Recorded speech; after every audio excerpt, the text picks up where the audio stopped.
Hello, hello, lovely Love Advice TV community. Coach Adrian here for yet another live session. And couldn't be happier to be able to do these live sessions on a weekly basis with you guys. I know that a lot of you expressed missing our other style of videos, but we decided to make that switch to be able to do live videos for the last 2, 3 months in order to give us the opportunity to engage with you live back and forth. A lot of people requested this because sometimes it enables us to dive deeper into a specific topic and at the same time to address some of the specific questions that you are facing in your love story. I always like to talk about a specific topic, talk about some of the latest research findings or thoughts from coaching sessions that I've had this week. And then at the end, I will open it up for Q&A. So if you have questions, wait until the end so that I can address them for you. Please don't hesitate to introduce yourself. Tell me where you're from and what your name is. If you want to share anything about you, that'd be great. I have a friend here from Lithuania. Hello, Victoria. Hello to Snehal, my dear friend, and to all of you. Jeanette, thank you for the kind words. To Abby and Veronica and Honey Pop and Liz. So today I wanted to talk about narcissistic exes and how to get back with your ex if they have narcissistic traits. Should you get back with an ex who you believe is a narcissist?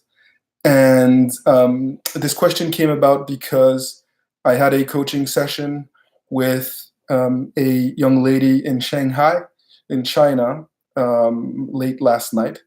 And it was the second person this week who was trying to get back with a man who had a lot of narcissistic traits and tendencies.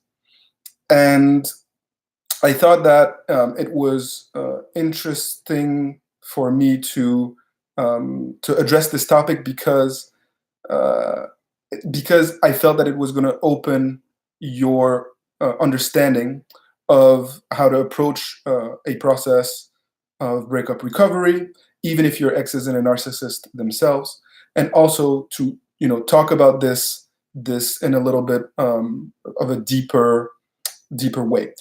Many people that I coach have exes who have narcissistic traits, and it's important, I think, to identify those traits, because just because your ex does something that you feel is linked to the characteristics of a narcissist doesn't mean that they are a narcissist. And most people aren't perfect, and your ex is going to do things that you're going to find selfish, you're going to find hurtful and demeaning, especially during the breakup recovery process. And it's important for you not to jump to conclusions just because they are not giving you the attention, validation, and love and support that you feel that you need and deserve. And ultimately, no one is perfect. And a lot of times breakups happen because people have a lot to basically work on. They are completely consumed by their lower nature. And so you see the worst of them throughout the relationship, sometimes after a breakup or a separation. And so it's easy to identify with these narcissistic traits if you start to do a little bit of research, because you're seeing your significant other at their worst, or you see the worst of them throughout the breakup process.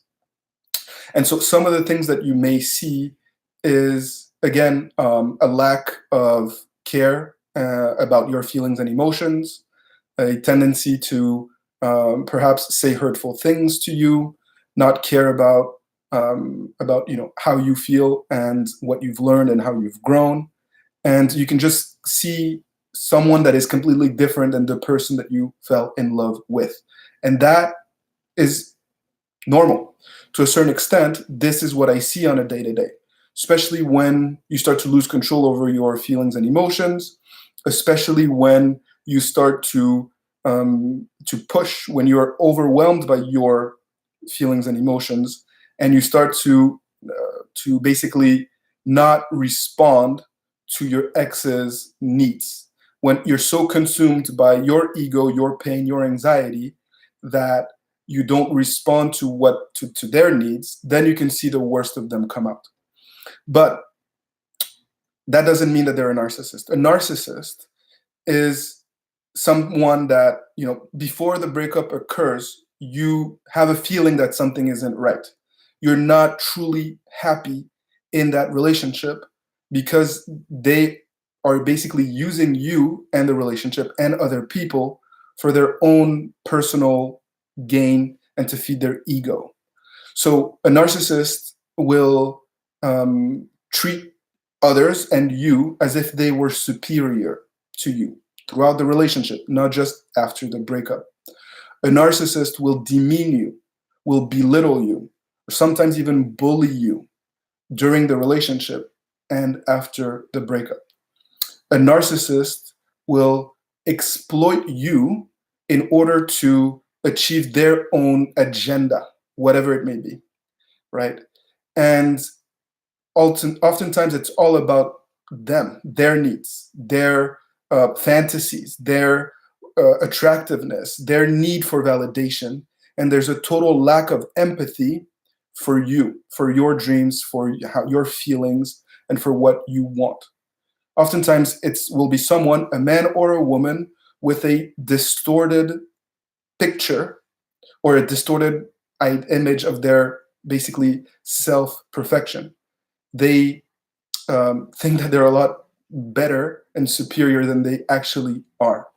They need admiration, and there's just this innate sense of entitlement and throughout the relationship.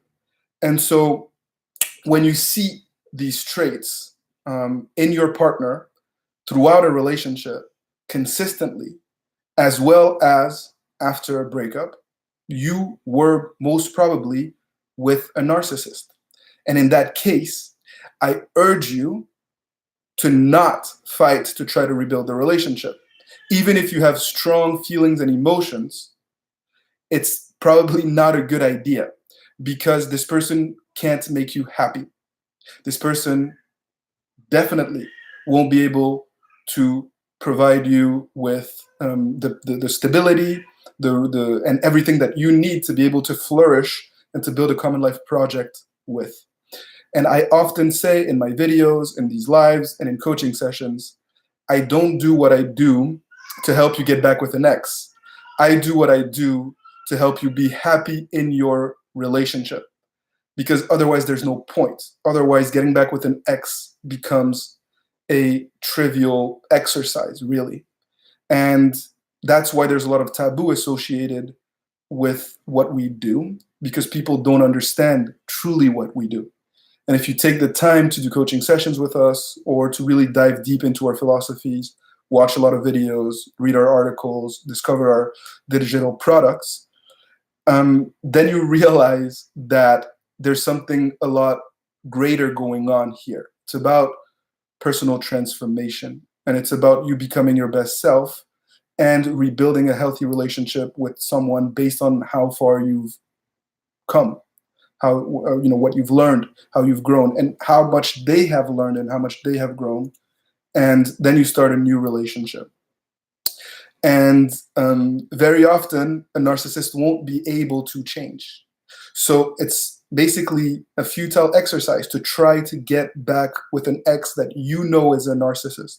And that's why quite often I jump on a coaching call with someone, and 20 minutes in, we're not trying to get them back. I'm trying to talk this person into realizing that it was not a healthy relationship that they were in, that they weren't happy, and that the fear of loss, the vulnerability, the desperation, the depression is clouding their judgment and their ability to make a sound decision about what they want and what is in their best interest. And I wanted to make a video because this is something that happened, in the last 48 hours. And a conversation that I have, unfortunately, with people from time to time. But quite honestly, I don't feel bad telling people to move on when I don't feel like when they're not fighting the good fight, when they're just vulnerable and desperate, and thus, trying to engage with someone that ultimately is going to take them for granted. Now, like I said at the beginning of the video, it's important for you not to jump to conclusions because no one is perfect. And your ex is going to do things because of their ego, because they're hurt, because they still have a lot of work to do, clearly, like all of us, to hurt you. And if you do some research, if you're not thorough in doing your research, you may think that your ex is a narcissist. So many women think that they were dating a narcissistic man when in reality, he wasn't a narcissistic man. So be thorough in your process of breakup recovery. Don't let your feelings and your emotions cloud your judgment one way or the other. And that was the key message of my video today. You may have heard a baby crying in the back. That's because I'm home and we have a newborn, a 2-month-old. Thankfully, I have an amazing wife who supports what we do at Love Advice TV and who's watching this baby. So if you heard cries in the back, sorry about that. It's been amazing working from home, but it obviously also comes with its challenges. So thank you for the kind words. You guys are amazing. So I now want to open it up to your questions, right? So don't, be mindful and respectful. I'm going to try to answer as many questions as I can. Just tell me very quickly what your situation is like. Don't spam the chat, and I'll do my best to answer as many questions as I can. So Tito C says, after 7 months of separation, my ex decides to want to make things work, but keeps finding out what I do on a daily basis with my girlfriend. I have been going to counseling this whole time. So I think I'm a little confused. You are your ex wants to get back with you, and yet you are with someone else, and you're going to counseling. So Tito, it seems that you have choices and options. I'm happy that you're going to counseling. Ultimately, like I said, it's about growing, being happy, and making sure that you stay true to your values and what you want to accomplish here. So don't play games. Either you're trying to make things work with your ex, or you're in a new relationship with your girlfriend. And I highly encourage you to decide what it is that you want, and then set clear boundaries to make sure that you are in the right environment to grow and to establish a relationship that fulfills you and the person that you are with. Okay, so Jose Velez says, it's been a month. She still is not calling me. If I ask a question, she replies with a simple reply. What does that mean? Okay, so I'm not sure how long you were together for, but a month is not that much, quite honestly. And the fact that you're getting a reply is positive. You want to make sure that you don't overdo it. If you start to chase, if you come off as desperate, pretty soon you won't have any answers at all. So it's important for you to make sure that you engage in a qualitative way and not just try to continue to just get her to engage. And if you sense that she's detached, it's probably a good idea to continue to take a step back in order for her to take ownership of this process of reconnecting with you, so that it's not just you fighting to maintain some sort of connection with her, because that will make you look vulnerable and weak, and ultimately she will probably wean off of the relationship. It's difficult to provide you with more guidance than that because I don't have the context surrounding your relationship, but I invite you to book a session with me if you can't afford it, if you would like to, so that we can kind of work on this together. Okay, you guys are bombarding me. My ex thinks that I blocked him on Facebook because he's about to chat me, but the truth is I deactivated my Facebook. I think he wants to talk to me. Should I reach out? Gang says. Fantastic. So I'm all for you deactivating your Facebook if that's what you need to create an environment where you can gain perspective and bounce back. Now, if you're not ready to engage with your ex, don't. If you're still too weak, too vulnerable, too hurt, too upset, and you think that you're going to make a mistake, it's probably better that you get the space that you need. However, the fact that your ex wants to touch base with you is wonderful. And I know that there are many people connected here on this live that would love to have an ex who is desperately trying to reconnect with them. So don't take that for granted also. And, this isn't a game. It's not about trying to make this person feel weak or rejected or vulnerable just so that you somehow regain control of the power struggle. This is not what this is about. It's about rebuilding a healthy dynamic. And so, no games. If you're ready, engage with them. Let them do the work, but respond. At the very least, communicate and say, hey, if they're reaching out to you, respond and say, I'm not ready to talk yet, but I appreciate you checking in. And at least you're rebuilding trust along the way, and you're rebuilding a bridge. Michelle Michelle Valenzuela says, my ex texted me, and how proud she is of my growth, but I know she's in a rebound relationship. I'm striving, working on myself constantly. What do I do if she has a big ego? It's been 6 months since the breakup. Michelle, congrats. So happy for you. It seems like you are fighting the good fight and that you are growing. And when your ex acknowledges your change, it means that you're really doing things right. Especially if it's an ex that has a big ego, because it's not easy to go back to someone that you were with and to let them know that, they're doing amazing and that they look great. And especially when you have a big ego, because usually people with big egos are only concerned about appearances and making sure that they're not in a vulnerable spot. So if your ex is with someone else in a rebound relationship and they're taking the time to engage with you in this way, it probably means that there's a window of opportunity for you to act. Because when you're in a new relationship and happy, you don't go back and check on your ex. The overwhelming majority of times you're focused on rebuilding a new relationship. You're in, this honeymoon phase with a new person. It's exciting, it's new. And usually an ex has made a lot of mistakes, and so you don't go back. So I believe that you have an opportunity there. And if you are ready for it, seize that, whatever communication platform you have, to try to rebuild a bond. Don't talk about the ex. Don't force them to choose. Rebuild that connection if you can, until it just makes more sense for your ex to be with you, until they realize that they have more to gain by being with you than by being with anybody else. Don't chase. Position yourself in a way where they have to chase you, and good things are going to happen.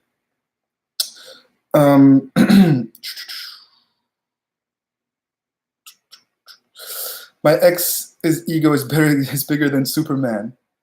Now, yet when I just got with her, she had huge anxiety issues, was depressed and stuff. She's in a rebound now. I've realized that and gone cold turkey, no contact. So this is from typical Irish game. Based on what you're saying, it seems to me that your relationship was very positive for your ex. When you met, they had anxiety issues, they were depressed, they were broken, and now they're feeling very nice about themselves with a big ego like Superman. So clearly, as long as this wasn't a codependent relationship that was unhealthy, you have done a lot to help this person discover themselves and be happy.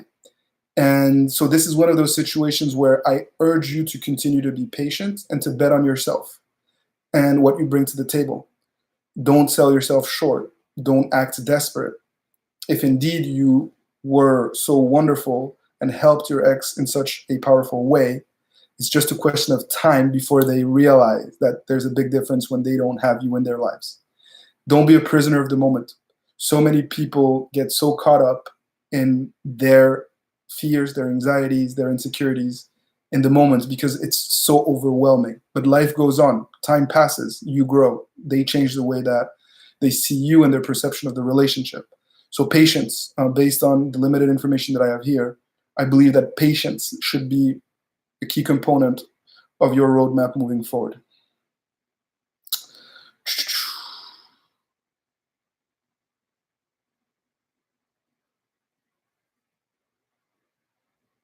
Okay, Paulina says, Coach Adrian, today I was having a deep conversation with my significant other, and I found it fit to tell him about the letter I had written but not sent. We talked, I proposed, and he said yes. Congratulations to you. It seems that you're definitely in a different stage in your breakup recovery, and now that wonderful, wonderful things are ahead. So, this is the letter worked for you even though you didn't send it, just by talking about your intentions there, and that's fantastic. I couldn't be happier for you. Congratulations, and keep fighting the good fight. The fight doesn't stop here just because you have this promise of a new relationship. Obviously, you need to continue to put in work and bring yourself to account each day and continue to inspire him or her, for all of you, because otherwise, it's like a garden. Your relationship or marriage is like a garden that continuously need to be attended to. Otherwise, there's weeds that start to grow everywhere. Devin McDermott says, what if there's no communication platform? Fantastic question. So if there's no way for you to communicate with your ex, ultimately, there's no way to get back together. And that's very important. It's a very important point. But just because there's no way right now doesn't mean that there never will be. Because oftentimes, again, mistakes happen after a breakup, things are said, and people need space from each other. And I've seen many situations where people don't talk for weeks or months or years, and then eventually there is a communication platform. You are able to reconnect in some ways. But if there is no communication platform, if you don't talk to them ever again, obviously you're not getting back together. And that's something significant that needs to be taken into account, of course. Just don't be impatient. Just because you don't have an opportunity to contact them now doesn't mean that you won't in the future, as long as you're continuing to grow, to move forward, and to be patient, as long as you have something new to offer eventually. And, oftentimes there's a reason why there's no communication platform.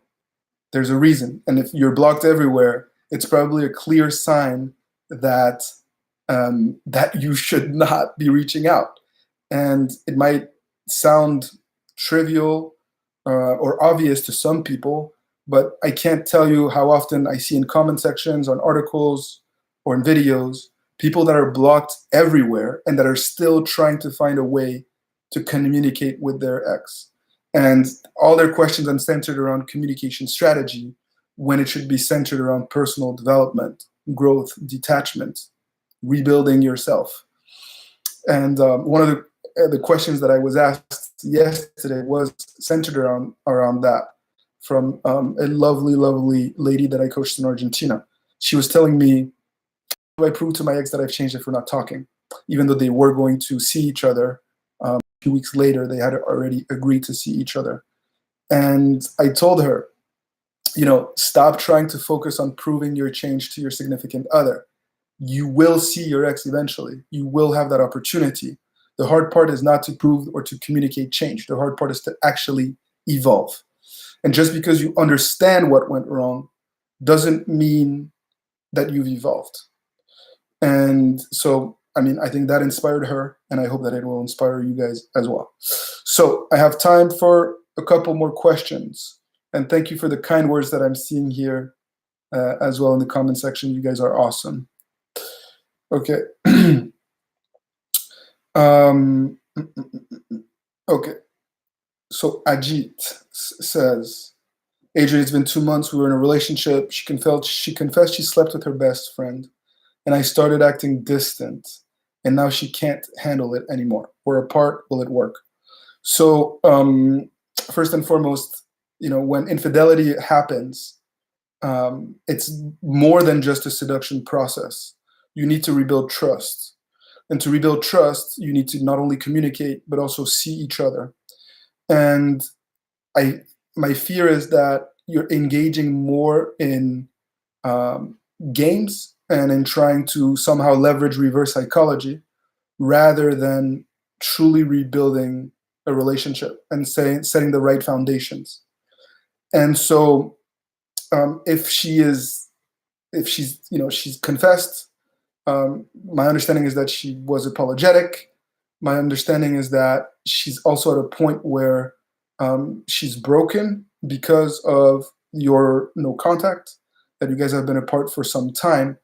And the key is not to break her spirit. The key is to rebuild a new relationship. So I challenge you to perhaps, if you're ready, to start to engage with her again. And especially if she's the one seeking to rebuild contact with you. And to have an honest and open dialogue about expectations.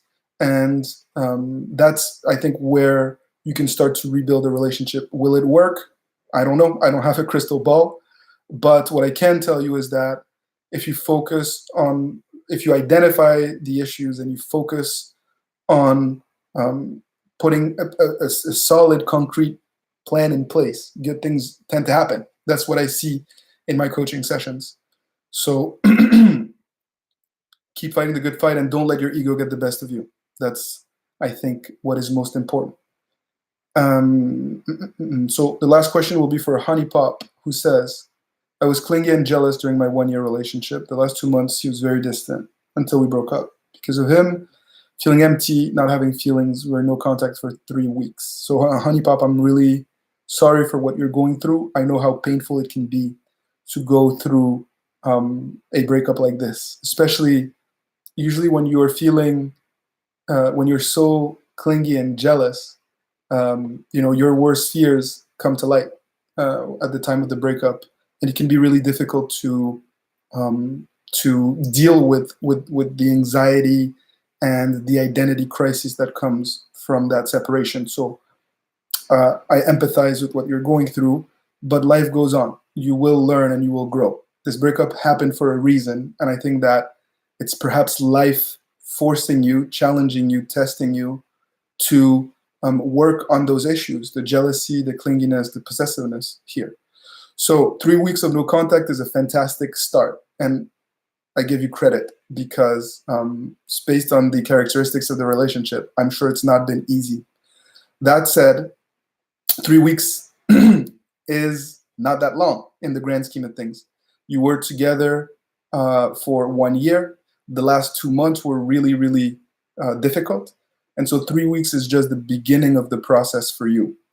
And now is the time for you to build this new identity without your ex. You prove your change by being happy without them, by not being clingy, by not being jealous, by enjoying life as a single person and smiling again and reconnecting with old friends. It's this new identity of you being happy as a single person and not checking up on them that will be the best proof of change. And so obviously we can go into a lot deeper of a plan and a roadmap if and when I understand all of the circumstances that surrounded the breakup, if I understand a little bit more about your background, your ex's background, and the type of relationship that you had. And I invite you to book a private session with me if you'd like to do so. In any case, you have a lot of support. You have a lot of support with our free videos. We have, I believe, close to 1,000 videos on Love Advice TV. We have hundreds of articles, free resources, amazing people leaving comments under our videos, but also in our free Facebook support group that you can join, the Love Advice TV community, where you can go there, ask your questions, get input from other people, and support each other throughout your breakup recovery journey. The community is amazing. You guys give us purpose and so much positivity, and we're so, so thankful for you. So stay positive. Don't fall for the cynicism and the negativity. And I will be here for you next Friday, noon Eastern. Every Friday, noon, I will be doing a live talking to you about a specific topic that kind of resonated with me this week for that week. And at any time, again, you can book a private coaching session with me. So, my dear friends, keep fighting the good fight. If you've enjoyed this live, give me a like, share your thoughts and your comments on anything related to narcissistic exes or people. And thank you. from the bottom of my heart for enabling us to do what we do. I wish you a fantastic weekend, and we'll see you soon for yet another video on Love Advice TV. Take good care, my friends.